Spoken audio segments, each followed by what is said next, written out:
Cette viande vous fait saliver, c'est normal, vous êtes en Pays de Laval, un territoire de bouche spécialiste du bœuf. C'est une spécialité mayonnaise qui date de Louis XIV. Découvrons donc ce coin de Mayenne où le terroir est affaire de tradition. Mais on peut faire de la bière sans comprendre tout ça. Oui, je comprends, oui. Le Pays de Laval, c'est un concentré de richesses historiques sur un tout petit territoire. C'est l'ami de la famille, hein, ce château. C'est vraiment un emblème, un lieu phare. Une terre d'histoire donc, où les savoir-faire ancestraux sont toujours source de surprises. Ça fait penser un petit peu à Chanel presque. Hein. Bien sûr. Que des créatrices ici. Voilà. L'histoire, ce sont aussi ces champions-là qui l'écrivent, des animaux stars qui se renouvellent de génération en génération. Avec ça, j'ai inséminé une jument. Voilà. Le Pays de Laval regarde l'avenir. La pointe de la technologie est ici, vous allez être bluffés. Ce pays et ses habitants accueillants n'auront plus aucun secret pour vous. C'est ma rivière, mon écluse. Alors si vous croyez que Laval n'est qu'une étape sur la route de la Bretagne, détrompez-vous, vos prochaines vacances sont peut-être ici.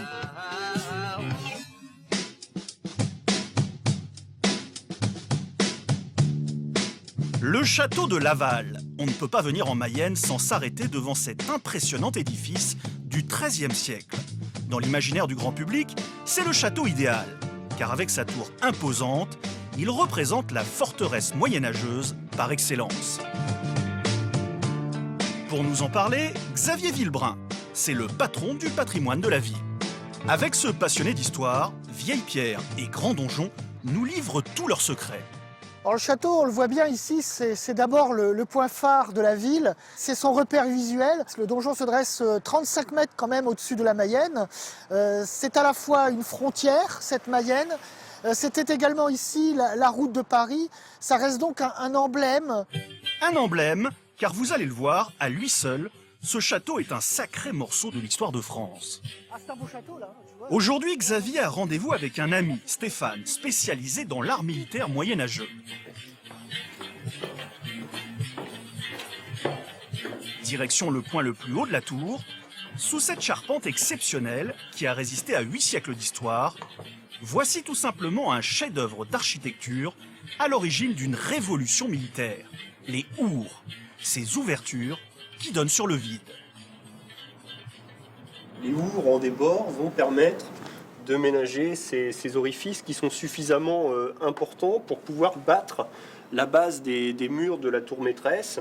On est ici à une hauteur respectable, 34 mètres, donc il faut imaginer que n'importe quel projectile qui est lancé ici va forcément prendre de la vitesse et atteindre l'assaillant.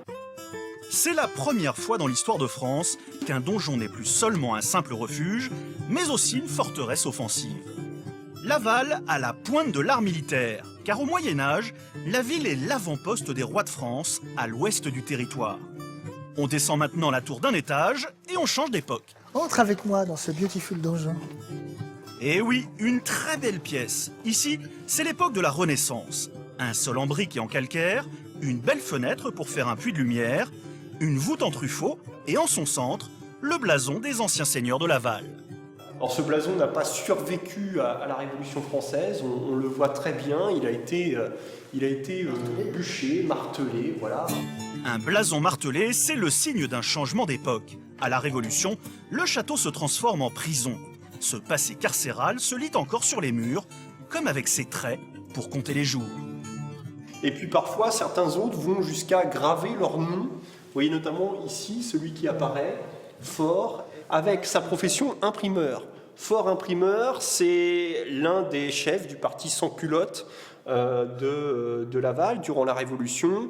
Par un petit clin d'œil de l'histoire, ce Faure imprimeur, sans culotte invétéré, fait face de l'autre côté à une inscription beaucoup plus stylisée, avec une très très belle écriture, qui note avec fierté « Vive le roi » avec un Y à la manière de l'Ancien Régime. Donc là, on peut imaginer que ce graffiti est l'œuvre d'un aristocrate, du moins d'un contre-révolutionnaire d'un partisan des Chouans ou des Vendéens qui a pu être emprisonné ici avant d'être très probablement conduit à l'échafaud devant le château pour y être exécuté. Des inscriptions qui racontent l'histoire, mais à la Révolution, les archives seigneuriales ont été brûlées. Une part de mystère plane donc encore sur cet illustre château.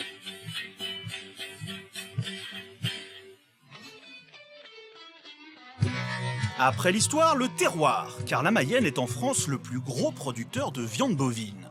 Toutes les semaines, dans ce restaurant, c'est l'arrivage des carcasses. Didier, c'est le patron des lieux, le chef en cuisine. Alors bien sûr, c'est lui-même qui vérifie la livraison. Sur toutes les carcasses qu'on reçoit, on a une fiche de notification avec une bague qui identifie l'animal. Une très belle carcasse aujourd'hui. Dans son établissement, la viande n'est pas un aliment, c'est une institution. La qualité du bœuf ici est une obsession. En cuisine, c'est le coup de feu de midi. Thomas, tu me remets des haricots?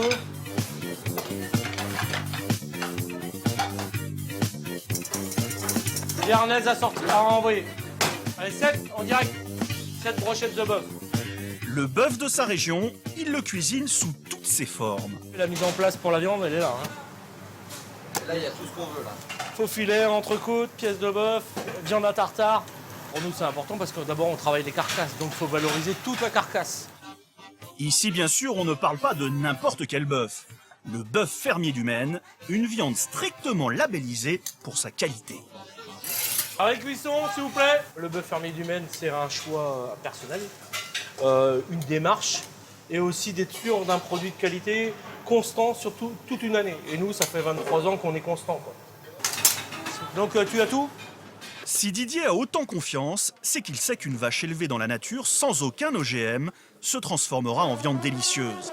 Et il s'apprête à nous le prouver. Le soir venu, il cuisine sa spécialité pour une bande de copains musiciens. Attention, accrochez-vous à vos fourchettes. Voici l'aloyau en croûte de foin et de sel. C'est une spécialité mayonnaise qui m'a été transmise par le chef qui m'a formé. On est 3-4 chefs en Mayenne à maîtriser cette cuisson qui date de Louis XIV. Eau, farine, blanc d'œuf, huile et foin. Oui, vous avez bien entendu, du foin. Parfait pour donner une saveur à la viande lors de la cuisson.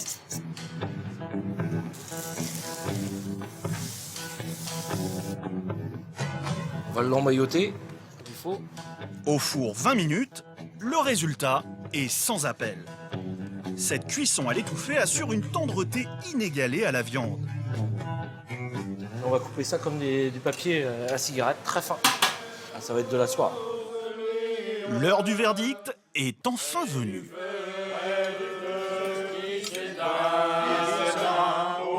Et vu les assiettes vides, tout le monde doit être de son avis.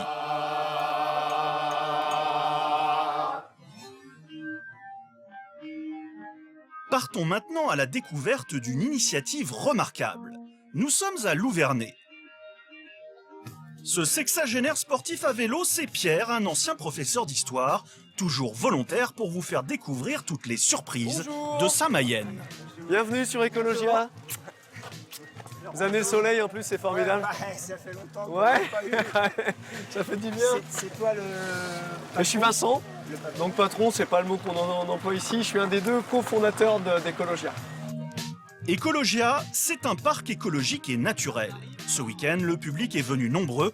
Ici, on se balade en famille. Le site n'a ouvert que la saison dernière. Pierre s'y rend pour la première fois, en grand curieux. Il y a 2 ans, ici, il n'y avait rien, seulement des ronces et un ancien site industriel fermé depuis les années 60. Vincent et ses équipes ont totalement réhabilité les lieux. On a retravaillé le tracé de cet espace pour avoir des mares permanentes, des mares temporaires et le ruisseau qui passe et qui serpente au milieu de tout ça. Le but, ça sera que les gens viennent visiter pendant le week-end, par exemple, Oui. voir les espèces animales, les Voilà. espèces végétales, Voilà. avec un droit d'entrée pour se balader dans tout le site, avec des animations comme les jeux qu'on voit là. Ou...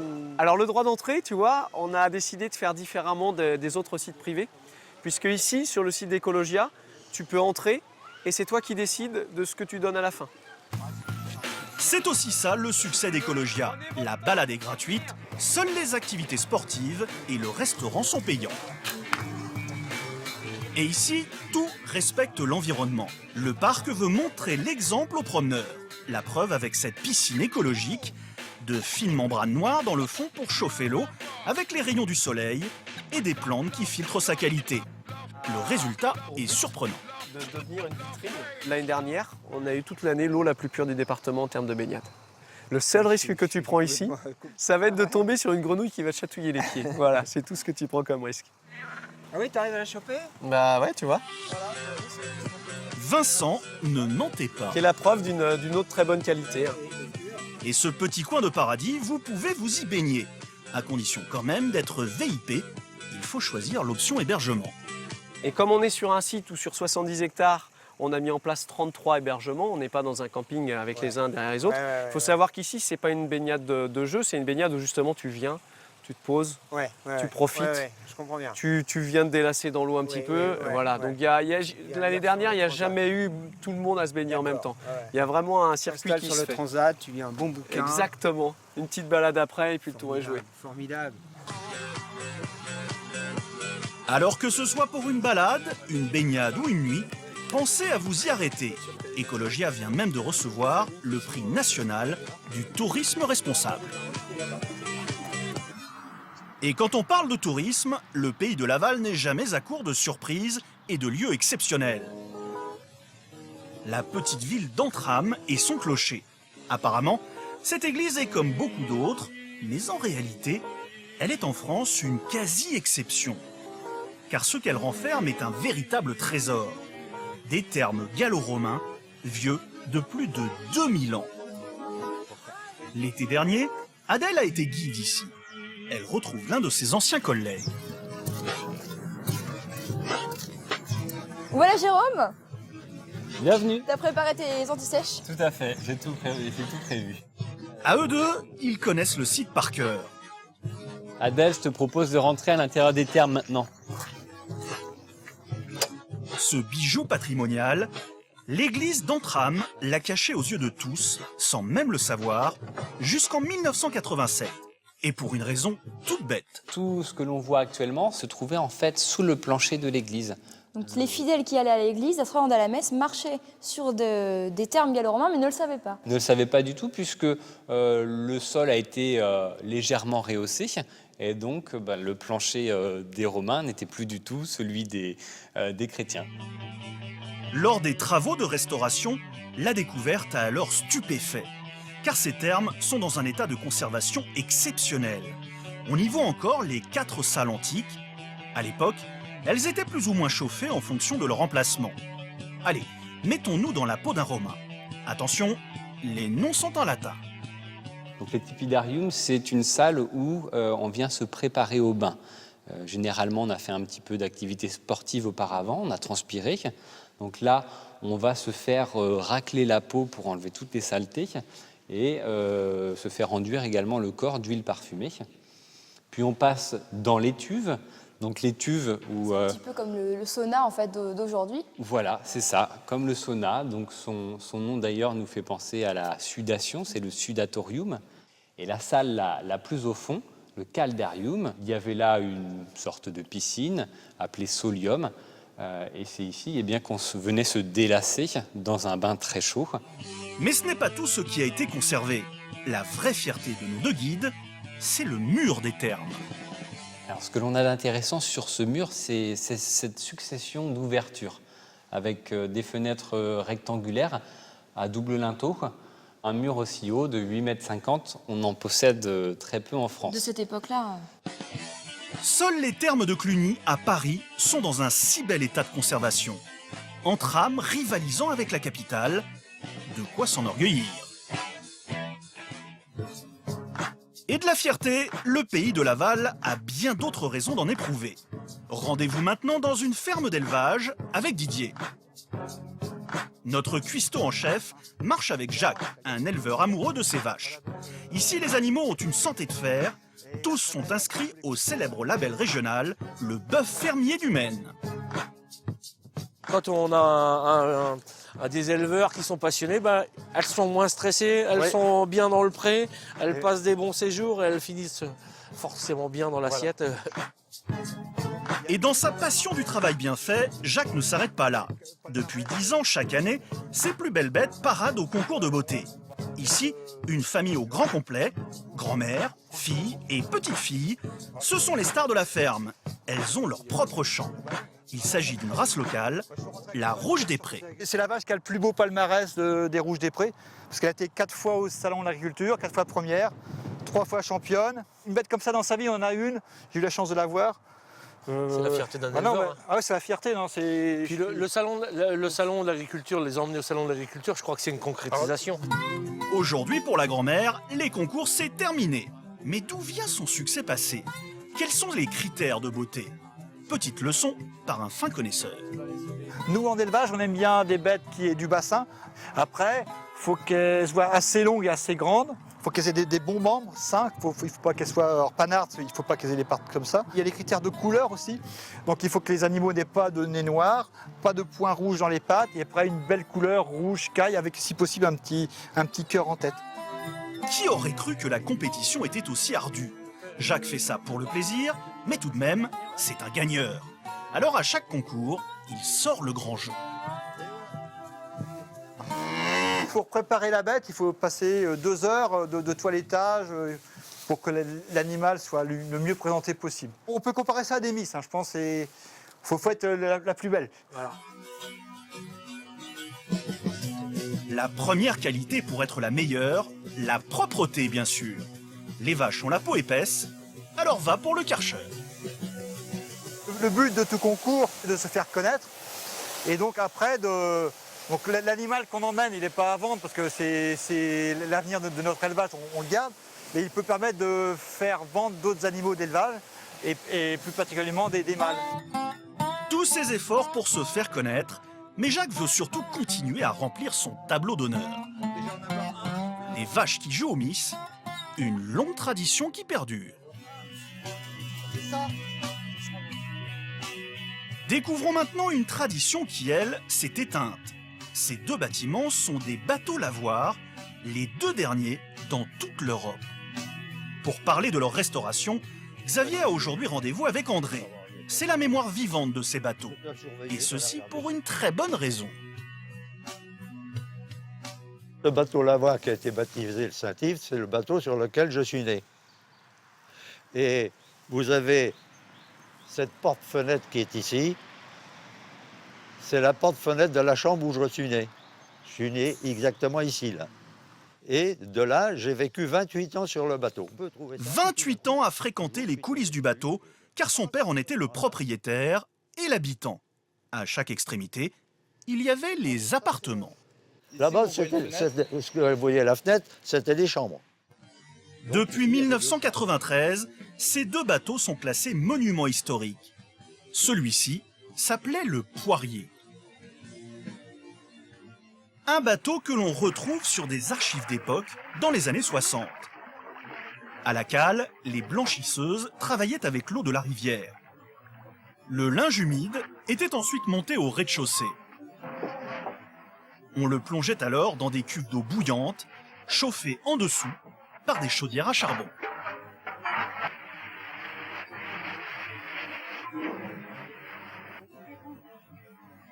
J'en garde un souvenir extraordinaire, c'était phénoménal. On était bien, hein.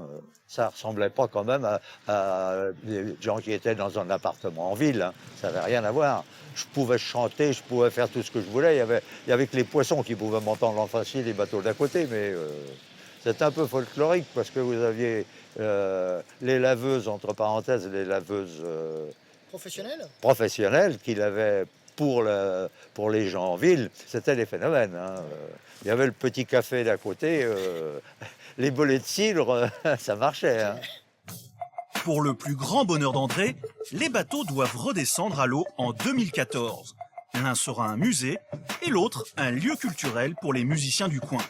Une seconde jeunesse pour cette mémoire patrimoniale.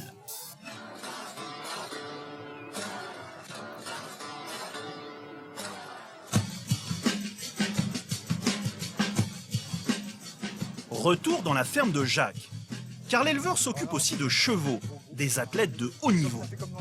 Jacques s'apprête à montrer à Didier une partie primordiale de son travail. Allez, un indice, la première étape, c'est l'obtention de la semence de l'étalon. Et avec celui-ci, c'est un peu compliqué. L'étalon n'est pas bien excité, alors Jacques va devoir sortir les grands moyens. Vous restez là avec la tête, que la tête. Une jument, tout simplement. Attention les yeux, l'effet est garanti.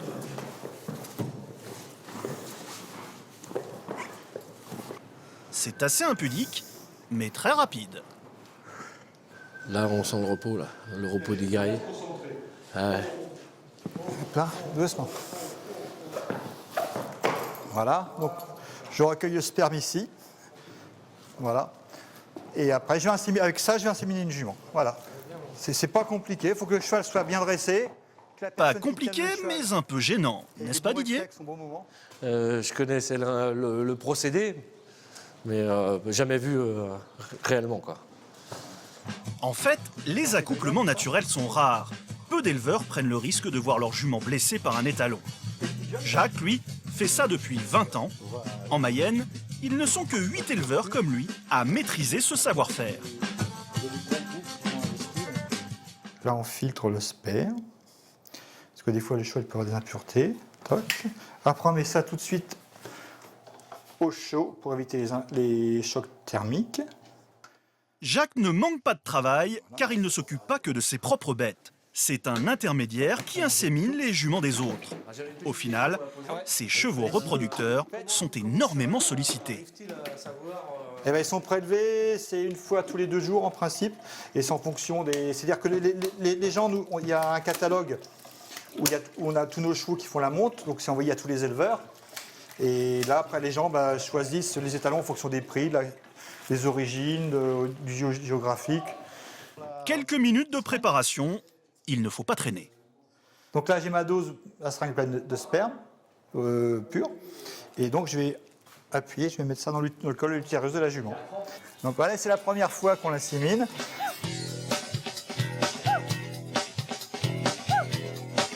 Et pour Didier aussi, c'est une grande première. C'est ainsi que génération après génération, la population des célèbres chevaux de course se renouvelle. La Mayenne, une terre de champions.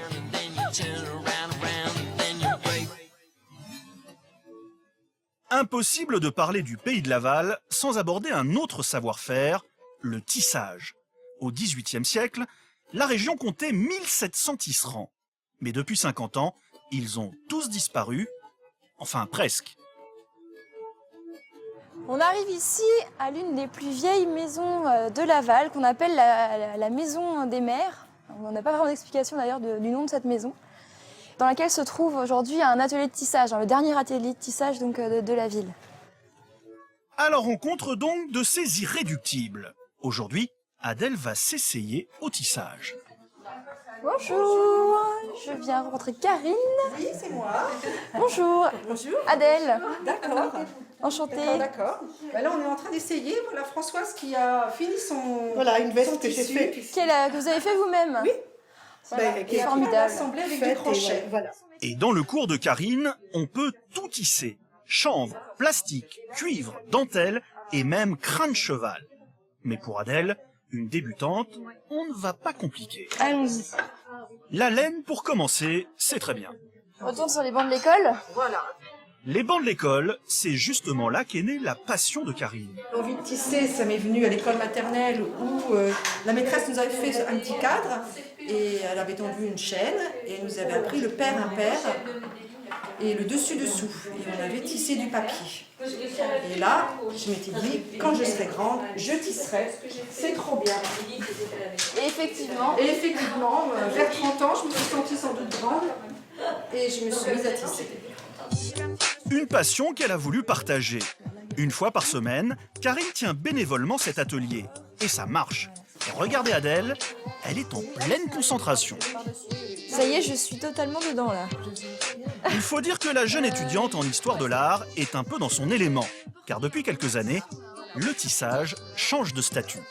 Complètement. Maintenant, on parle d'art textile. Et ça nous fait bien plaisir. On est loin maintenant du gilet de berger des années 68, des grands 70, et des grandes capes avec de la laine qui gratte et de la laine super lourde. Maintenant, on a le choix aussi du textile. On a le choix des matières. On a le choix des matières. Une fois tous les fils positionnés, place aux choses sérieuses, la navette et les pédales. J'étais en 3-4 là. Donc 1-4. Oui, il faut se souvenir de tout. Eh oui, il y a une coordination entre les pieds et la tête et les mains.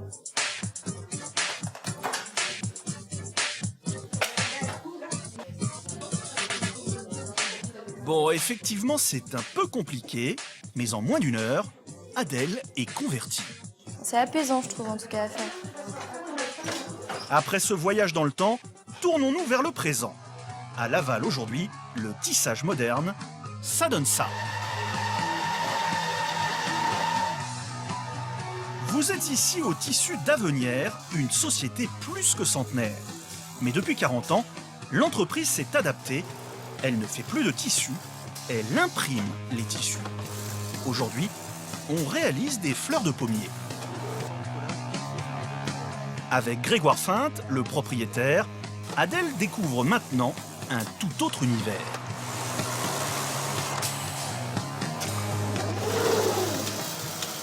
Le principe de base est très simple.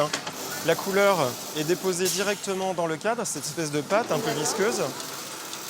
Le pochoir ici se pose et vous voyez la racle qui va venir appliquer la couleur en fait par traversement du cadre. Donc c'est couleur par couleur, là on est sur quel... Ce savoir-faire traditionnel s'appelle l'impression à la lyonnaise. Les entreprises qui le respectent sont si rares de nos jours qu'il n'existe aucune formation à cette profession. Quand on recrute quelqu'un aujourd'hui, on recrute quelqu'un non pas avec un savoir-faire mais avec un potentiel.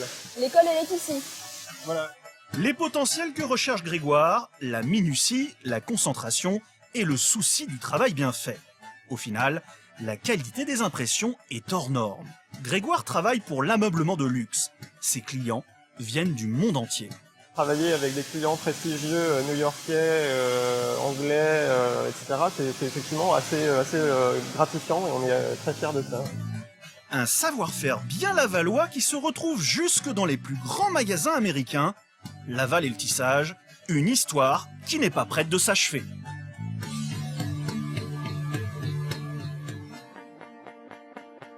L'avenir à Laval, ce sont aussi les hautes technologies.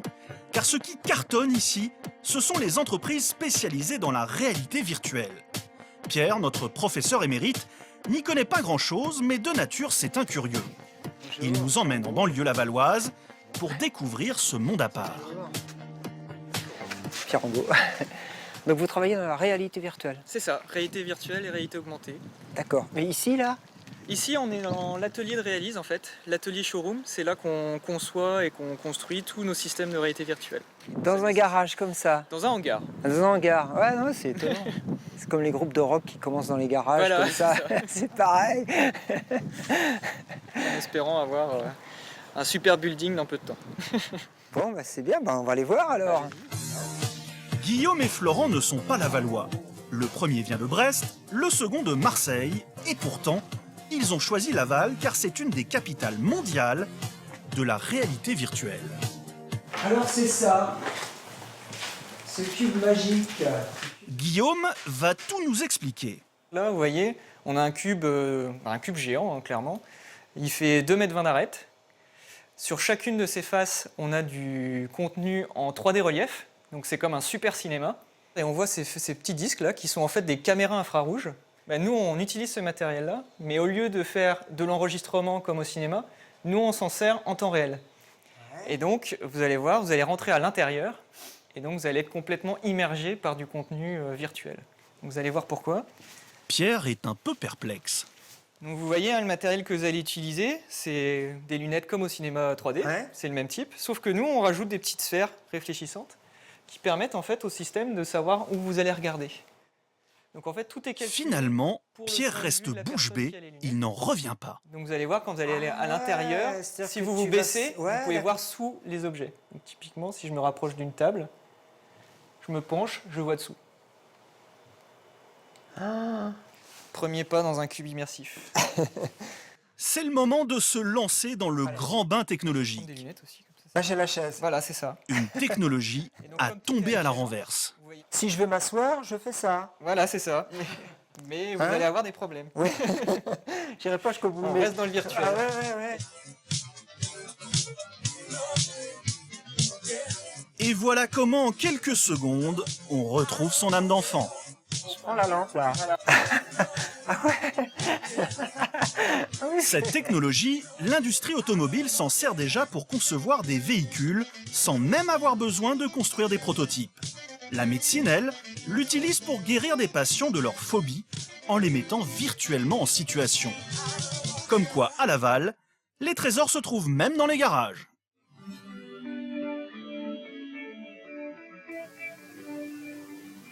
Les trésors de la nature, eux, se cachent sur la rivière. Les écluses, une institution dans ce pays.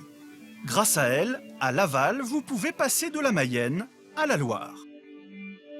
Pour Xavier, elles font partie du patrimoine du pays. Dans le coin, on en recense une tous les 2 kilomètres. Bonjour. Bonjour. Et aujourd'hui, Xavier rend visite à Claudine, éclusière depuis plus de 30 ans. Oui. Bon, d'accord. Il y a un bateau qui monte? Un collègue de l'écluse précédente vient de l'avertir. Il est temps de se retrousser les manches, car oui, l'écluse de Claudine est entièrement manuelle. Attention, l'épreuve est chronométrée.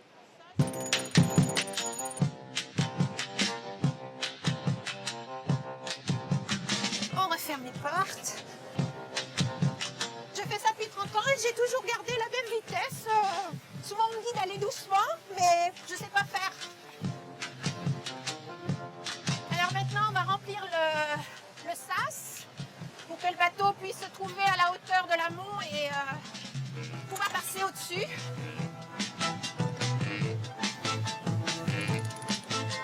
Quelques minutes et c'est plein.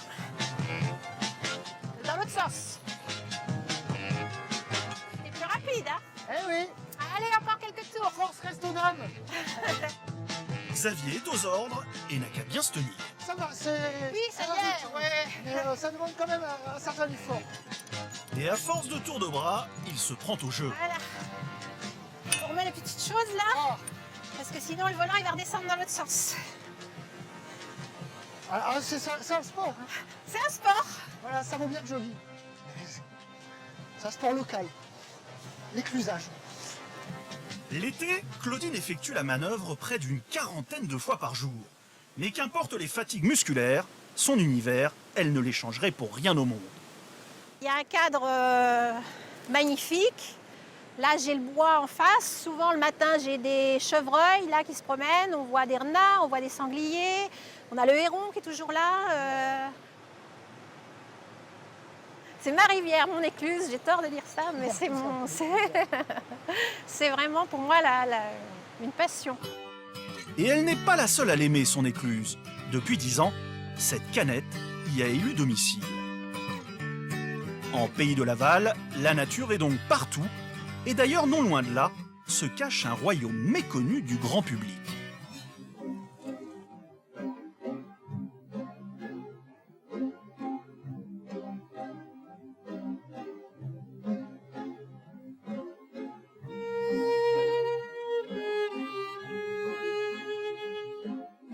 Et sans surprise, qui mieux que Didier, notre cuistot amoureux du terroir, pour nous parler de ces petites bêtes, en compagnie de Catherine, éleveuse professionnelle. Allez voir les gros gars, les gros, les petits. Et oui, les élevages d'escargots existent bien. Ici, sur 40 mètres carrés, 4000 escargots. On est un petit peu en retard dans la saison, c'est normal avec le temps. On a 15 jours, 3 semaines de retard. Hein. Là, même pour pondre, ils sont un petit peu limites. Alors j'avais un accouplement ce matin, ils sont cachés. Il y en a un là, mais bon, il n'est pas accouplé celui-ci. L'escargot, en fin de compte, il a le sexe sur le côté. Après avoir repéré ce célibataire en quête d'amour, Catherine trouve enfin un couple. Je vais essayer d'y aller doucement pour ne pas les perturber trop. Les 2 tuyaux, là, c'est les 2 pénis d'escargot. L'escargot est hermaphrodite, donc à la fois mâle et femelle. D'accord. Et là, donc pendant l'accouplement, ils sont tous les 2 mâles. D'accord. Ils vont juste faire un échange de spermatozoïdes et dans les jours qui suivront, la partie femelle, après, prendra le dessus. Et l'accouplement, par contre, il dure entre 6 et 8 heures. De véritables champions d'endurance, ces escargots. Mais voilà, ils ne le font qu'une seule fois dans leur vie, car après la ponte, ils meurent. L'escargot, il pond à peu près son volume en œuf. D'accord. Donc tu vois, quand tu as un gros escargot comme ça, eh ben, il va pondre à peu près pond la à peu même. près combien d'œufs? Les gros comme ça, ils vont jusqu'à 220 voire 250. Niveau reproduction, ces escargots sont donc aussi imbattables. Catherine en attend près de 300 000 cette année. Il y a beaucoup de personnes qui me disent qu'après, à être passé ici, ils ne regardent plus les escargots pareil. De la même façon, donne plus un coup de pied dans le jardin. Non. Ces nombreux petits, Catherine les met ensuite à couver dans des boîtes, puis les emmène dehors dans de grands parcs. Là, elle les bichonne, leur plante des radis fourragés et du trèfle nain. Et bien sûr, elle les arrose régulièrement. Catherine fait ce métier depuis plus de 15 ans. C'est une épreuve de la vie qui l'a amenée sur cette voie. Je me suis trouvée au chômage, donc il y a une vingtaine d'années.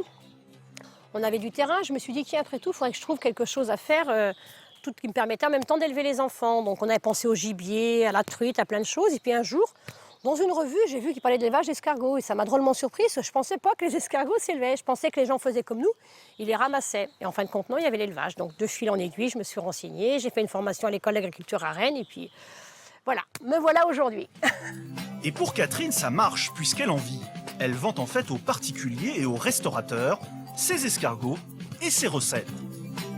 Didier est d'ailleurs un fidèle client depuis longtemps. Cette fois encore, il va lui en acheter quelques douzaines. Pendant ce temps, partons à la découverte de toutes les beautés d'un petit village. Parnay-sur-Roc et ses trésors patrimoniaux, ses vestiges du passé. Ici, vous trouverez un véritable concentré de l'histoire mayonnaise. Et pour nous faire revivre ces différents siècles, Adèle a rendez-vous avec Jacques Navot, historien, archéologue et habitant du coin. On y va ? Le développement du village date du Moyen-Âge. Et tout a commencé grâce à une route, tout simplement. Ça, c'est un des anciens ponts de la Mayenne. Il n'y a pas beaucoup de ponts du Moyen-Âge conservés en Mayenne. Il y a le vieux pont de Laval, mais il y a aussi celui-là. Et dessus passait un chemin qu'on appelait le chemin Valais, c'est-à-dire le chemin de Laval. Un chemin important car très emprunté par les pèlerins et les marchands. Dès le XIIe siècle, cette route reliait la ville de Tours au Mont-Saint-Michel. Alors qu'il y a une étape donc à Parnay, on s'arrêtait pour une nuit, ensuite Oui. on partait. Oui, c'est ça. Oui. Les étapes de cette époque-là devaient être d'une trentaine de kilomètres, donc ça nécessitait d'avoir tout un équipement d'auberge pour pouvoir s'arrêter, parce que les gens ne faisaient pas 300 km dans la journée, quoi. Nos deux historiens poursuivent leur déambulation. Et de pas en pas, on saute de quelques siècles et on arrive au XVIIe, époque de l'industrie textile dans la région. On arrive devant une cave de tisserand bien typique. Donc voici l'entrée là. Les tisserands travaillaient dans des caves qui ouvrent sur l'extérieur par une petite fenêtre. Il fallait pas être trop grand pour rentrer. Non, il ne fallait pas être trop grand ou il ne fallait pas avoir trop mal au rein. Ils travaillaient là-dedans parce qu'il était nécessaire pour eux de travailler dans un milieu humide. Sinon, le fil cassait sur le métier à tisser.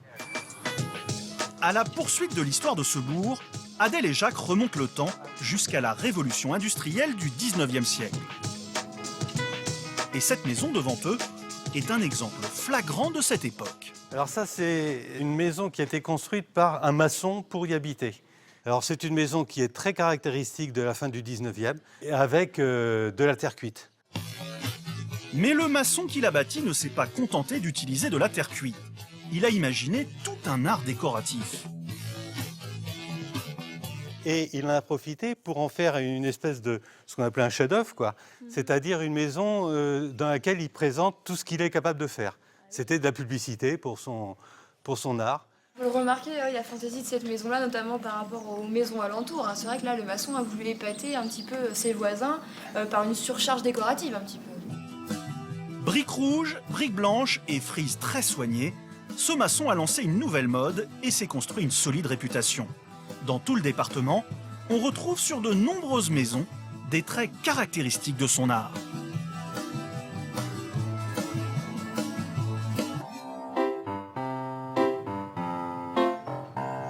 Ici, pas de belles architectures, mais une ferme perdue sur la petite commune de Montflour.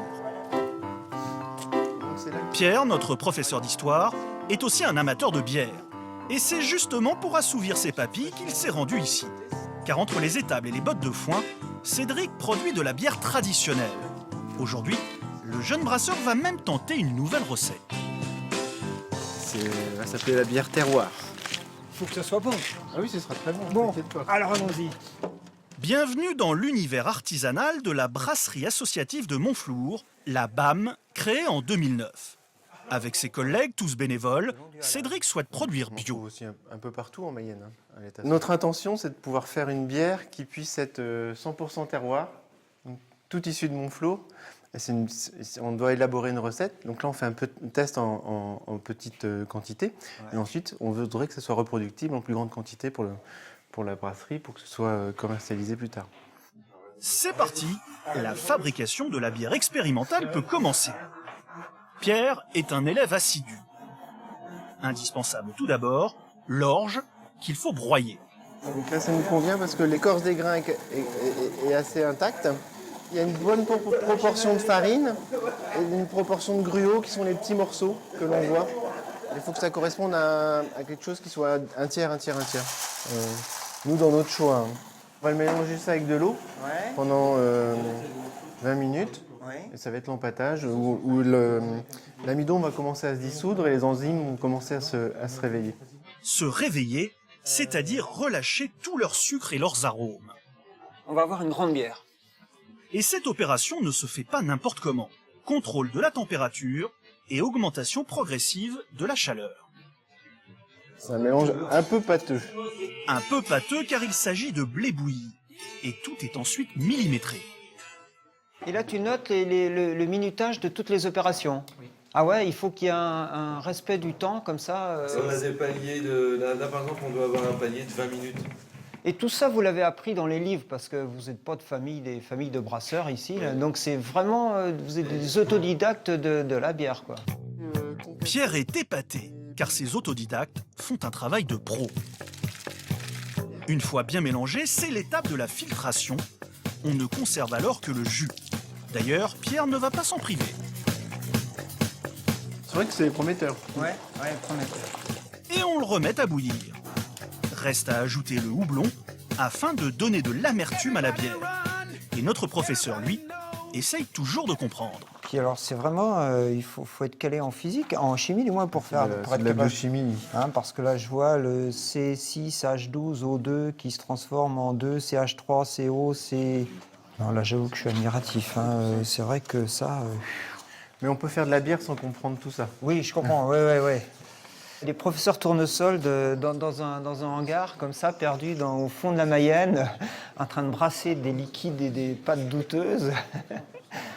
Les professeurs tournesol, après quelques heures de cuisine et de chimie, viennent à bout de leur mixture.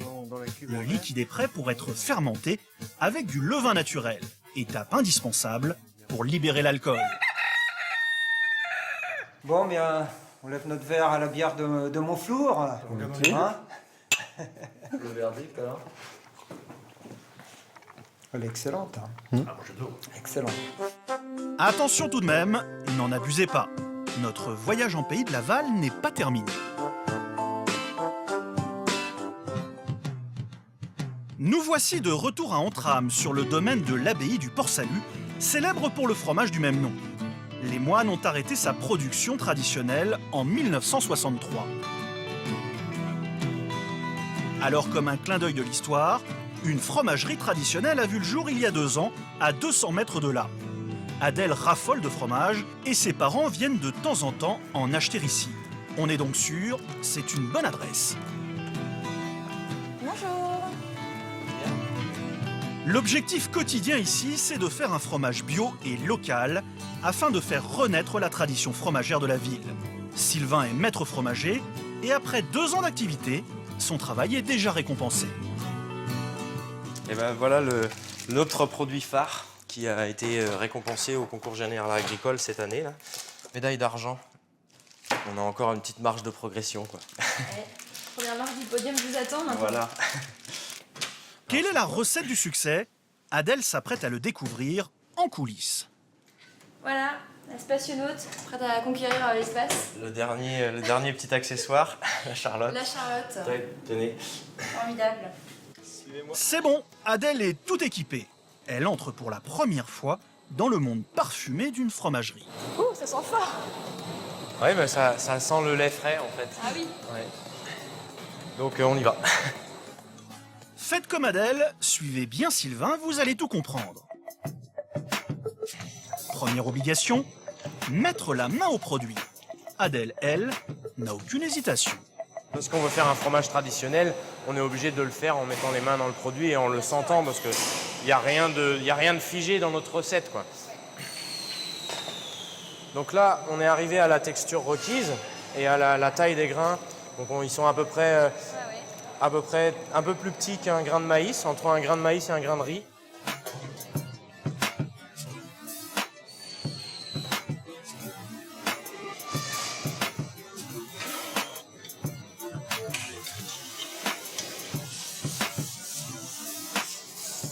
On voit du lait, toujours du lait. Il est temps de voir du fromage. C'est l'étape qui vient. Adèle est alors aux aguets, prête à voir les grains coagulés pour former le fameux gâteau.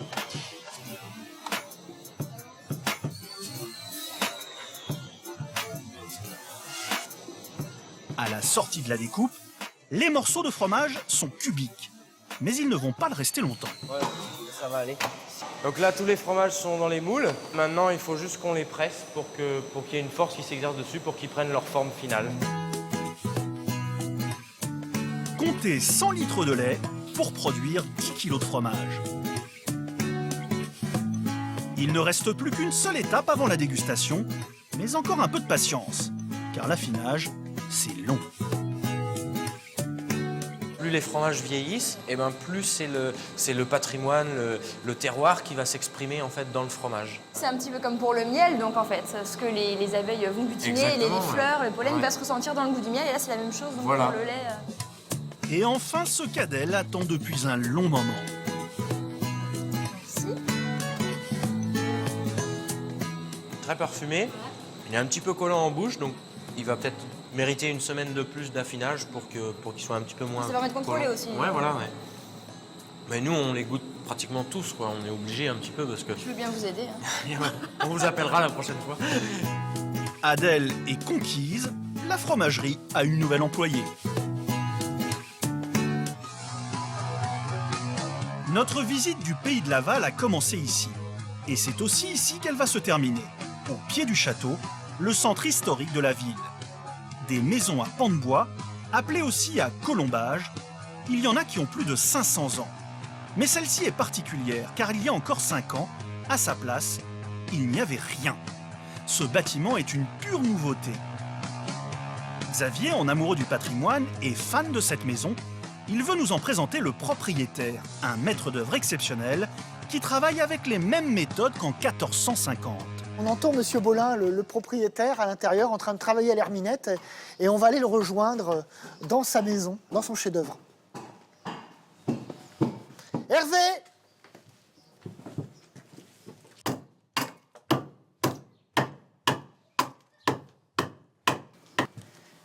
Et voilà l'homme au travail.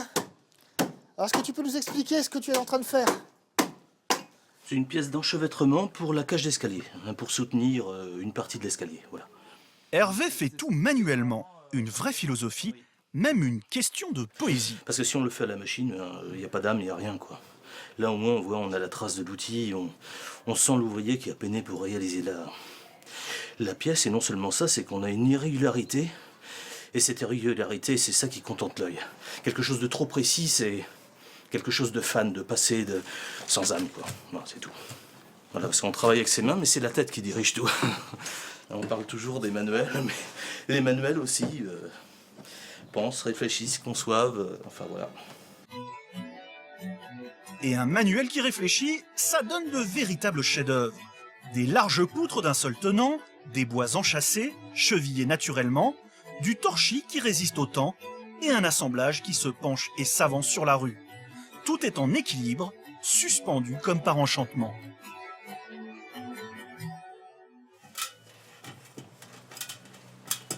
Faut faire attention, hein, c'est pas encore aux normes. Une construction pas encore aux normes, mais déjà forte de nombreux avantages. Ici, Hervé cherche où il percera sa future porte. Soit on va la mettre ici, là ou là, je sais pas, on va voir. D'accord, donc tu redéferas ton point, tu vas redéfaire ton... Oui, mais c'est sérieux, ça se faisait à l'époque. Vous avez jamais que du bois et du torchis.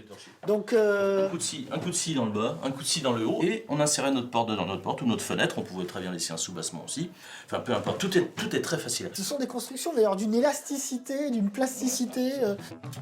Chez Hervé, bien sûr, tout est en bois et en torchis, et absolument tout respecte les méthodes ancestrales. Absolument tout, sauf une technique surprenante. Ouvrez grand vos oreilles, mais surtout, bouchez-vous le nez. La bouse est là, elle est magnifique. Elle est magnifique. Elle est superbe. Ah oui. La mélange joue et normande. Donc, un mélange local. Vous ne rêvez pas de la bouse de vache. Hervé vieillit artificiellement le bois avec cette méthode. Une simple couche de bouse, vous attendez qu'elle sèche, puis vous l'enlevez après quelques semaines. Et aujourd'hui, notre charpentier apprécierait un petit coup de main. Tiens, tu vas m'en faire un petit. J'aime beaucoup le procédé, non, mais j'ai pas envie de tester. Ce n'est pas franchement du goût de Xavier. Parce que cet après-midi, j'accueille du monde. Non, mais ça sent pas, ça sent pas. Ça sent pas. Bon, allez, tu vas nous en faire un petit bout. Là, juste un tout petit. Puis la réputation, tu sais, après. Allez, je tiens juste un petit. Allez, vas-y, passe-moi ça. Allez, Passe-moi, je vais m'y mettre. Tu me la mets sur la trumelle. Voilà, tu vas prendre là, il n'y a absolument rien. Tu peux mettre dessus, comme ça tu risques rien. Alors, on va commencer à patiner un peu tout ça. Regardez-moi ça. Là, tu forces mon talent, là. Ça a déjà un petit peu de gueule. Hein. Ah ouais. Alors, on se rend pas compte. Tiens. Bon, alors attends, on va le finir. Je trouvais même qu'il avait une certaine dextérité dans l'étalage de la bouse. Bon, bah, il a abandonné, mais ça, c'est pas grave. Non, je laisse faire le spécialiste. À force de travail tous les dimanches et les jours fériés, Hervé prévoit de terminer son œuvre dans quelques années. Il ouvrira alors de merveilleuses chambres d'hôtes. Celle du dernier étage aura la vue sur le château, s'il vous plaît. Ça y est, vous êtes maintenant presque incollable sur le pays de Laval. Presque, car il faut encore vous y rendre. Venir tout simplement rencontrer tous ces passionnés et puis essayer, goûter, visiter ce pays aux 1000 facettes.